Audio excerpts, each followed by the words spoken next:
Ooh, that's too soon. Okay, merry meet everybody. It's Brian here. I terribly apologize for the terrible and shitty lighting. Unfortunately, it's how the lighting is in my apartment. But okay, so don't mind my shitty raspy voice because my allergies are acting up. Okay, anyway. Ugh. Okay, so I want to do a video on tarot. I've been very much getting back into my tarot readings and studying the tarot. This is my advice on how to read tarot cards. I'm not going to go through like an in-depth series of how to read each of the cards. What I'm going to do is give advice on how I read the tarot cards and everything like that. If you guys want me to do like a whole step-by-step 78 card video, say so in the comments and I'll do that. But for now, I'm not planning on doing it. I'm planning on just telling you my advice. Okay, so first, what you're going to want to do, reading tarot cards can seem intimidating because there's a lot of knowledge behind tarot cards, and it can be a very intimidating form of divination. Or at least for me, it was at first. But the tarot always fascinated me since I was a child. What the hell? I think I first seen tarot cards in a movie. No. When I was a little kid, I first seen Cardcaptors, which is an anime, which kind of looked like tarot cards. And later on, I seen a movie where tarot cards were in it. And learned about gypsies and stuff like that. And when I was a little kid, I was obsessed with these. I would even take little pieces of paper from notebook paper and like make my own little tarot deck because I was obsessed with tarot cards. My very first tarot deck, my mom and dad bought me, which I love those two to death. Universal Rider-Waite tarot deck, which is not the same as this one. This is the Radiant Rider-Waite tarot deck. That deck I no longer have. Unfortunately, my dumbass, many years ago, left it in the windowsill after a full moon ritual to let it charge, and I forgot that it was going to storm. It stormed and rained all over my tarot cards. Like, literally half of the deck got completely ruined. The ink was bleeding and everything. It was terrible. But anyway. So, what you're going to want to do when you go shop for a tarot deck, what I would recommend is going to a metaphysical shop or a bookstore if you have one that sells tarot decks. And I would recommend picking up the deck. Well, obviously you can't flip through it because I'm not going to let you do that. But if you want to also look up online the imagery of the deck and whatnot, you know what I mean? Like, pick up the deck too if you're in a store and see if that deck resonates with you. The imagery needs to jump up at you and speak to you for intuitive readings. For beginners, I would always recommend the Rider-Waite tarot deck. This is like the most simplest, easiest tarot deck to ever work with ever on the planet. In my opinion, it is. Once you pick the deck that resonates with you personally. Personally, I love the Deviant Moon Tarot and the kind of Thoth Tarot because it's kind of difficult. But mostly the Deviant Moon Tarot and the Rider-Waite Tarot is the tarot that's always like stuck out to me. As well as the Dragon Tarot, which I showed that deck before. What the hell is the damn deck called?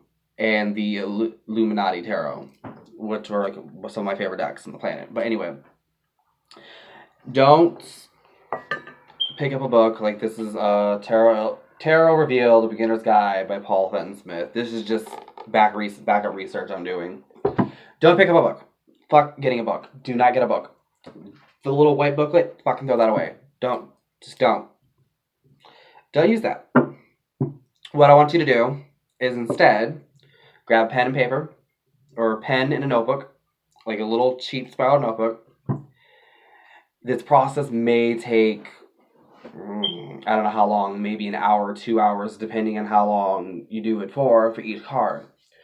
You're going to take the deck, and you're going to cleanse it, obviously. You're going to pass it through sage, do your normal cleansing, how you regularly do your tools, except don't put water on this. But you know what I mean, like how you regularly cleanse your tools. Shuffle the deck, really break it in. It's what it's called, breaking the deck in. Even if you can, put it in a box, sleep with this under your pillow, like really try to carry the deck with you everywhere, like connect with the deck, like really connect with it. Then what you're going to do, grab your pen and your notebook, and you're going to draw a card. Well, I would recommend keeping in order, or put it back in order if you can. Draw a card, like so. This is the Tower. And what you're going to want to do is you're going to want to, like, this is why I hate my damn lighting in my apartment. It sucks ass. But anyway, so this is the Tower. You're going to stare at all the imagery. You're going to stare at this card, and what does that card, like, bring to you? Like, what emotions does it give you? Like, what do you feel when you look at that card? Whatever emotions, whatever feelings you get as soon as you look at that card, write it down in the notebook.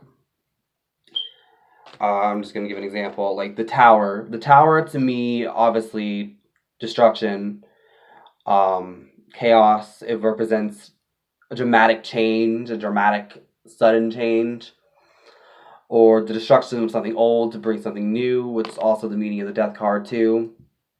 But the Tower is more, holy shit, here it comes. Like, it's smacking you in the fucking face kind of change. Like, it's right then and there. Like, goddamn. You know what I mean? That's what it says to me. It's like, it's an abrupt change that you need. Another card. So, like, give an example. 2 cups. The 2 cups, you see 2 people who are, I imagine, in love or having a wedding. This card to me represents marriage. It represents a new relationship. Not just romantic wise, it can also mean a new friendship too. And stuff like that. So with that, what's another card? 10 of Cups. The 10 of Cups, you see that it's a little family and they're celebrating. There's like a rainbow. To me, this card represents completion. It represents success, family, job promotion. Like, you know what I mean? Like all the good stuff of life. Well, not promotion because cups. And cups related to water. But anyway, so you get the picture. However long this process takes, it took me, oh god, it's about an hour and a half when I did it because I like really went into each card and like really did this like hardcore. Now, Tarot Basics. What I mean by Tarot Basics is in a tarot deck there are 78 cards. Make sure I don't fuck up my math here. You have 22 major arcana cards and 56 minor arcana? Is that correct? Yeah, 78. 56 major arcana, minor arcana, and 22 minor. 22 major and 56 minor. The minor arcana usually corresponds to like everyday life situations, such as the Pentacles represent finances, money, career, work, etc. Or starting foundations of things. The Wands, depending on the deck you're using or your traditional witchcraft, you might change this. But to me, the Wands represent fire. And in the tarot, because before I became Wiccan, I wasn't into tarot. So my elemental correspondences came from the tarot deck. So Wands represent fire, and they are representative of action, direction, stuff like that. Can't talk right now. Cups represent water, and they represent emotions, love, romance, relationships, psyche, and stuff like that in tarot. And then you have swords, which represent air. And the swords represent things that correlate to the mind and intellect, stuff like that.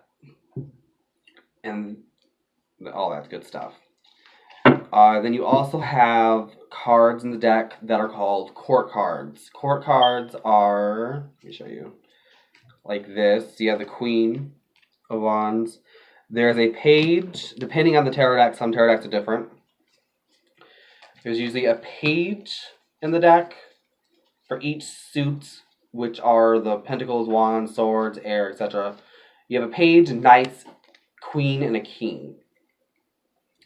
They usually represent different things, which I'll go into that in more details, but the report cards and whatnot. So, now, the other advice is, for me at least, I don't know if other people have this when they do tarot readings, but sometimes my intuition's not. It's not on, it's not working. Like, my intuition to me is like a fucking radio. Sometimes I have to fucking... Oh, it's a pain in the ass sometimes because mine does not want to work. That's when you do, eventually, after doing the intuitive thing, you're going to want to check... This sounds hypocritical, but check online or check a book after you've done that, and check to see if your reading or things are almost correct. Or do research on each of the tarot cards, so that way, what I do is I go back in my mind and my intuition's not working with me that day, and I will try to remember the meaning of the card and go from there for my reading. But be mindful of authors, because some of them make no sense. Like, this dude uses the blank card in the tarot deck. Like, no. I've never heard of anybody using the blank card in the tarot deck. Like, never in my life. Everybody just throws that shit away immediately. The only time I remember using blank things are, like, the ruins. I don't use it in tarot cards. Other people might do that, but I don't. To me, just, if you're useless to use that in the tarot deck, I just throw that shit away. But anyway, that's pretty much my advice for beginners on tarot cards, on beginning to read tarot decks and whatnot. Like I said, if you guys want me to start a tarot series where I'll go over in detail each tarot card, the numerological correspondences, the meanings of it, the depictions, the color, like everything, it will take me time to do those kind of videos. But if you want me to, let me know, and I'll do that. And that will take a long time to complete this series, because I'll go one card at a time per video. Lord, that'll take forever. But anything for you guys. Alright, until next time, merry part, blessed be.